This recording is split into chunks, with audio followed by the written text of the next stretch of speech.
Après le journal, nous revenons pour la suite du débat. Nous allons parler du Burkina Faso, mais bien avant, juste vous dire que nos amis sont toujours avec nous. Joachim Italake, journaliste, directeur de publication de Afrique Plume. Emmanuel Vivien Tomi, il est également un journaliste, directeur de publication de Plume Libre.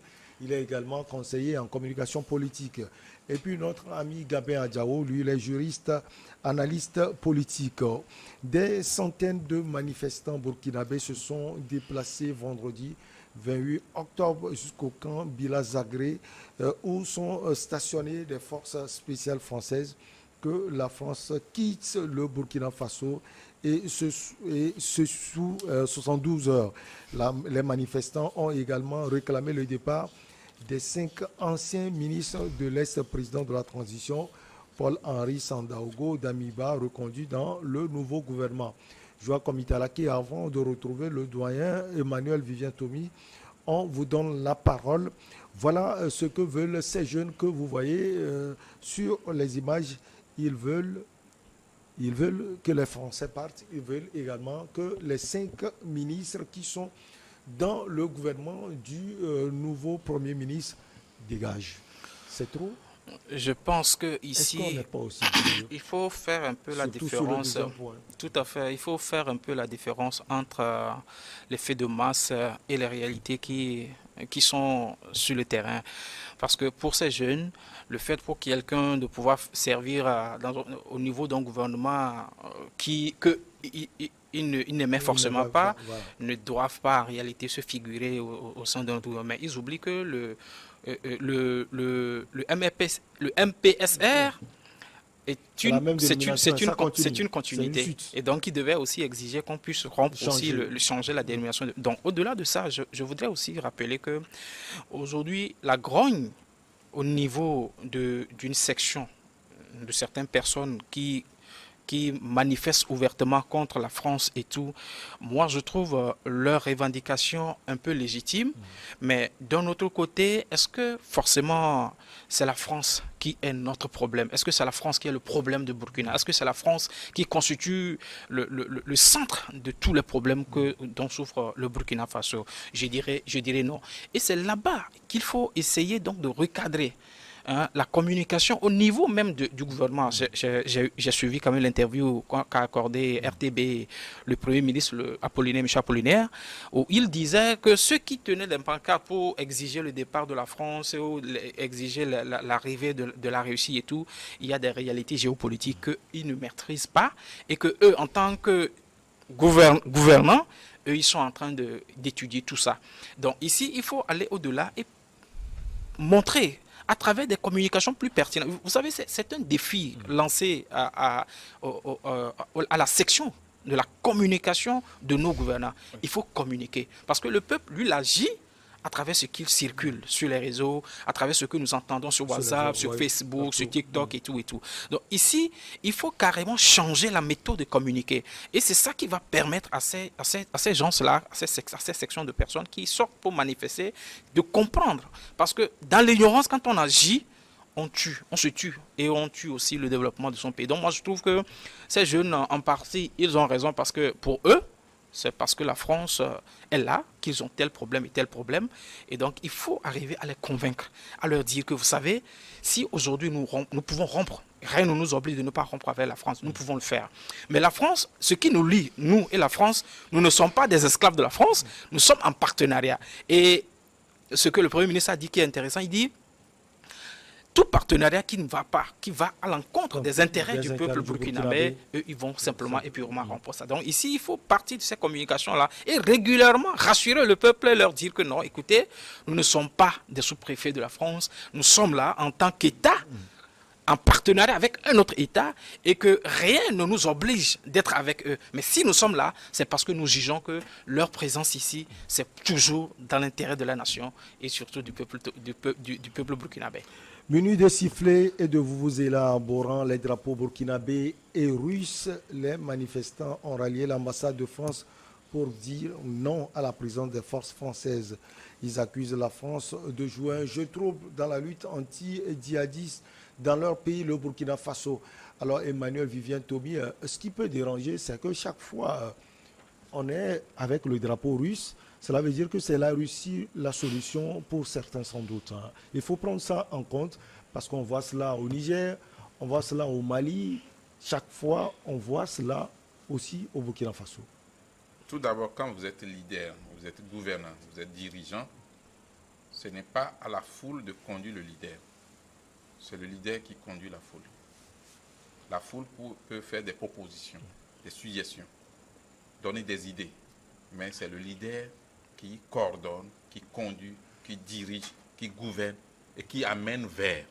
C'est important de le noter pour la politique en Afrique. Maintenant, prendre un drapeau d'une puissance étrangère pour brandir et brûler au même moment le drapeau d'une autre puissance est une erreur grave. Dire qu'on ne veut plus du tout des puissances, ça, c'est une révolution africaine. Nous voulons sud-sud. Quoique même au Ghana, le président a dit nous ne voulons plus FMI, tout ça là, mais après, il est revenu. Il est obligé de retourner au FMI. Face à la réalité, oui, il est sûr. revenu. Donc il ne faut pas qu'on fasse juste des discours pour haranguer les foules, pour mobiliser le monde. Il faut être pragmatique, il faut être stratégique, il faut savoir de quoi on parle. Premièrement, la coopération entre la France et le Burkina Faso n'est pas que militaire. Il y a une coopération culturelle. Qui est très forte. Une coopération économique.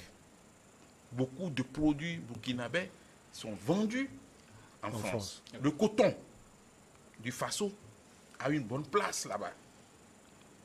Et donc, dire nous en avons marre de la France, moi je vais poser la question, dans quel domaine? Je suis dirigeant burkinabé. Et si c'est dans le domaine sécuritaire? Alors, si c'est dans le domaine de la sécurité, ne brûlez pas les drapeaux de la France. Parce que nous avons besoin de la France dans le domaine culturel. Prenez une manifestation culturelle comme le FESPACO, le plus grand festival de cinéma d'Afrique. Financé en partie par la France. Mais la France participe. La France participe par plusieurs mécanismes. Et je sais de quoi je parle. Et Vous donc, êtes dans le domaine. quand on dit nous ne voulons plus de la coopération militaire même, ce n'est pas comme ça que cela se formule. On peut dire, nous demandons à nos dirigeants de revoir les accords militaires, de les réformer, de les moderniser, de les actualiser, de les adapter. Peut-être c'est ce qui est demandé. Maintenant, Oui, quand mais vous en voulez brûlant demander le quelque drapeau, chose, il faut mettre la barre en très brûlant haute. le drapeau de la France, ça veut dire tout simplement nous ne voulons plus de la France. de la France. Je vais sur un autre plan, un plan familial. Beaucoup de couples, beaucoup de familles aujourd'hui, c'est des Français et des Burkinabés, des Burkinabés et des Françaises. Et les métis qui sont nés, vous voulez qu'on les amène où? Et donc, faisons attention. C'est la même chose pour le Mali aussi. Oui, faisons attention pour que la foule ne dise pas finalement ce qu'elle veut aux leaders, mais que les leaders essaient d'avoir des propositions de la foule, mais de les conscientiser chaque fois. Quand M. Ibrahim Traoré avait pris le pouvoir, ben, il a fallu qu'il revienne à la télé, à la radio pour dire non, attention à ce que vous faites. Stoppez ça. Parce que les gens ont dit même que Daliba était à l'ambassade de France où il était protégé par les Français. Maintenant, aujourd'hui, on permet à la foule de remettre les revendications à l'ambassade de France, c'est bien. Mais quand la foule remet, je ne veux pas parler de parti politique, ce n'est pas une plateforme de parti politique ou de société civile, des organisations de société civile.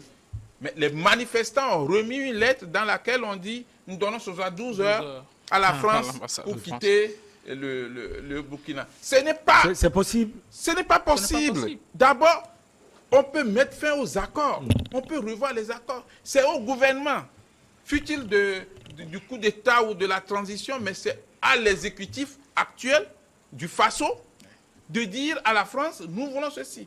Le reste, je crois qu'il ne faut pas que nous soyons naïfs. C'est vrai que nous avons l'habitude en Afrique de prendre notre destin en main quand il s'agit de notre souveraineté. Mais faisons attention. On peut demander à la France de quitter l'armée du Burkina, les coopérants, les fameux coopérants militaires, pas seulement au Burkina, mais dans beaucoup de pays. Même chez nous, au Togo, il y en a. Partout en Afrique francophone, vous avez des militaires français qui sont directement à l'état-major ou intégrés aux états-majors des armées. Qui forment. Et qui, pas formés, c'est quelquefois, mais qui sont courants de tout ce que nous avons comme stratégie de guerre, stratégie de sécurité.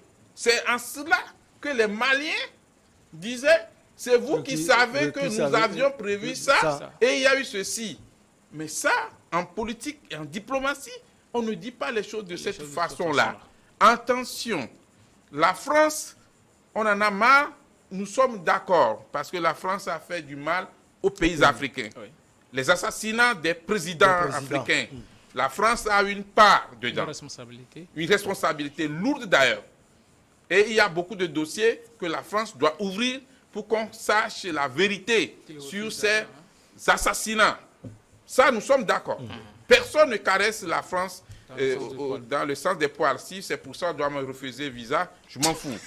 Mais ce que nous disons, il ne faut pas qu'on se trompe, qu'on se mette dans la rue pour dire, nous disons non à la France, non à la France. Quand vous dites non à la France, la bibliothèque que la France à Ouagadougou. Mais laissez ça pour vous au moins.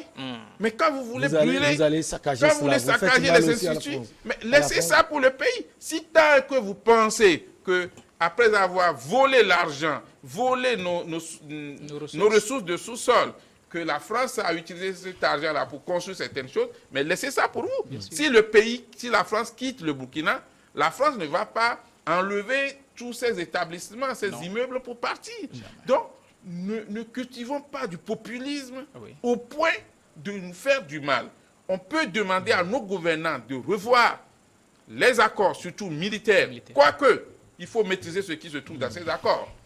Et il y a nos parlementaires, les députés qui ont le devoir de porter les revendications de la population envers l'exécutif et à l'exécutif d'agir. Le reste, quand je constate que certains pouvoirs encouragent ces genres de manifestations, je dis aujourd'hui, on vous demande de bouter hors la France, mais on vous demande aussi de démettre certains ministres. Demain, on va vous demander vous-même quitter le pouvoir.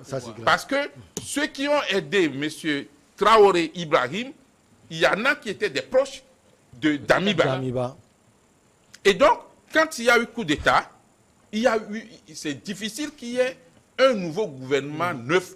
Dans chaque gouvernement, on met toujours des anciens membres de l'ancien exécutif pour pouvoir assurer un peu la continuité. Parce qu'être membre du gouvernement, c'est une chose, mais maîtriser les dossiers, y compris les grands dossiers en cours, c'en est une autre. Donc faisons attention pour que la foule ne conduise plus finalement les leaders. Quoique je suis pour la liberté d'expression, les citoyens ont le droit de revendiquer des choses, mais respectons les normes. Cessons de nous attaquer aux intérêts français directement chez nous. Ils ont été reçus, il faut le dire, par des soldats burkinabés qui ont réceptionné leur message avec la promesse de les transmettre aux responsables militaires français. On voit ce sentiment contre la politique française en Afrique. Alors, Gabé Adjao, est-ce que vous avez eu une fois à penser qu'il y aurait peut-être de la manipulation derrière tout cela? Pour vous, est-ce que ces jeunes sont peut-être manipulés contre la France? Non. La réalité est là, c'est ce que vous voulez dire. Je n'y ai jamais pensé, mais tout de même, il faut sortir de la démagogie. Parce que je me dis que le gouvernement Traoré a un tout petit peu failli dans sa communication. Parce que quand vous prenez le pouvoir, il faut situer les choses pour que la calmie revienne. Maintenant, vous laissez la population à l'état et ils pensent que cette population pense que la posture dans laquelle ils étaient avant, ils allaient continuer et ça va porter des fruits qu'ils souhaitent. Mais ça n'a jamais été le cas. Aucun pays aujourd'hui... On va être clair. Les jeunes burkinabés, pour eux, Traoré allait se tourner carrément vers la Russie. La Russie. Oui. C'est ça leur objectif. Et lors même de la première manifestation, il y avait eu des gens qui brandissaient carrément le drapeau russe. Et là, moi, je suis étonné, puisqu'on réclame une indépendance vis-à-vis des puissances occidentales et carrément, on confie notre destin à un autre État. il faut qu'on On sache veut que... confier. On veut ils confier, veulent- voilà, on veut confier. Ils veulent être en sécurité. On peut les comprendre aussi, Gabin. Ils parce veulent être que en sécurité, mais quand on voit ce qui aujourd'hui, s'est passé en Centrafrique, un par autre exemple, État ne viendra pas faire ta sécurité. Il va falloir se prendre en charge. C'est aussi simple que et ça. c'est ce que Traoré a commencé. C'est ce que Traoré a commencé. 3000 Et soldats, ouais. c'est en cela qu'il faut intensifier la communication. Il faut pouvoir ramener les Burkinabés à la raison, ne pas se laisser diriger par la foule. Aujourd'hui, si on ne fait pas attention, l'effet de foule va l'emporter sur l'effet de la raison et de l'exécutif. Et ça n'avantage pas le Burkina Faso. Il va falloir qu'on sache qu'aucun État aujourd'hui ne peut vivre en autarcie. Même dans les transactions commerciales, la France vient en 3e position avec 7,2%. Derrière la Chine, la Turquie et autres. Donc aujourd'hui, les Burkinabés doivent comprendre quelque chose, que la Russie n'est pas meilleure que la France. Ce sont des puissances et ces puissances-là, ils cherchent pour eux. La Russie ne viendra pas faire quelque chose qui ira uniquement dans notre avantage. Il viendra chercher ce qui est meilleur pour sa population. La France fait de même. Mais quand même, à un certain moment, on peut dire que bon, la population a raison d'une certaine manière lors de la manifestation ayant conduit à la démission de Damiba. C'est cette force française-là qui a exfiltré Damiba. Non, c'est pas vérifié. C'est pas vérifié, mais c'est ce Oui, qui se dit. non, moi je peux te dire avec précision le nom des pilotes qui ont pris M. Damiba de Ouagadougou, non, des Burkinabés, qui ont pris Damiba de Ouagadougou pour le déposer à l'aéroport de Niamtougou, avant qu'il ne prenne l'avion de Niamtougou pour venir à Lomé. Donc ça, ce ne sont pas les Français. Les Français avaient dit qu'ils ne sont pas dedans. Ils ne sont même pas mêlés ni de l'un ni de près. Voilà, c'est l'Union africaine, la CEDEAO, le Togo et certains présidents. Le président Mbalo surtout a joué qui ont eu le président togolais, le président ivoirien également. Le président togolais a pris son téléphone pour dire, mais écoutez, voilà, vous. Et ils se sont entendus. Et on lui a demandé, vous voulez bien accueillir M. Damiba? Il dit, mais si ça peut ramener la paix, bien sûr. Et c'est ce qui est fait. Mais c'est un hélico burkinabé qui a atterri à l'aéroport de Niamtougou avec M. Damiba à bord et un autre avion normal, l'avion ordinaire, a pris M. Damiba pour Lomé, où il est présentement. On sait là où il est. Vous voyez, c'est là où il est sur la communication. C'est un peu ça qu'il faut insister sur la communication. Parce qu'aujourd'hui, la plupart des Burkinabés, aujourd'hui, c'est la France qui a exfiltré Damiba. C'est ce qu'ils ont dans leur tête aujourd'hui. Et ils continuent en insistant que la France parte. La France ne peut pas partir, c'est impossible, c'est inconcevable. Il faut quand même réviser les accords. S'il y a des accords qui n'aident pas le Burkina Faso, il faut quand même y penser, repenser aux accords et rétrécir ce qui n'est pas bien dans l'accord, les retirer et quand même aider cette population-là à comprendre un certain nombre de choses, que nous sommes dans un monde aujourd'hui qui est un village planétaire. Le Burkina aura besoin de la France aura besoin du Burkina Faso. Et on ne peut pas essayer quand même de bouter hors ces puissances-là. Les partis politiques, les organisations de la société civile doivent faire un travail de sensibilisation. Parce que finalement, si vous laissez la rue prendre le pas sur toutes les actions et stratégies politiques du pays, vous allez vous retrouver à faire des révolutions chaque mois, chaque trimestre. Oui. On va marquer la pause. Oui, moi, je pense que dans une démocratie libérale et surtout représentative, le monopole appartient à la population et au peuple. Et un leader qui n'assume pas son rôle et qui se voit contesté dans la rue doit forcément éclipser et puis réfléchir à la manière de conduire son peuple. Et donc ici le peuple qui est sorti pour manifester, qui dit, tenez, il faut une diligenter des enquêtes pour voir quels sont ces ministres la mise en cause. Et en même temps, voir parce que quelque part, il n'y a pas de fumée sans flamme. Il y a quelque chose qui est quand même démenti. Il faut que le gouvernement burkinabé arrive à faire ces enquêtes-là et à poser des jalons pour voir. C'est le peuple ou bien c'est les manifestants? Non, mais écoutez, il n'y a pas eu de référendum. On ne peut pas parler de manifestants sans parler de peuple. Donc c'est un problème. Je suis désolé parce qu'aujourd'hui, on ne peut pas parler. On ne peut pas parler de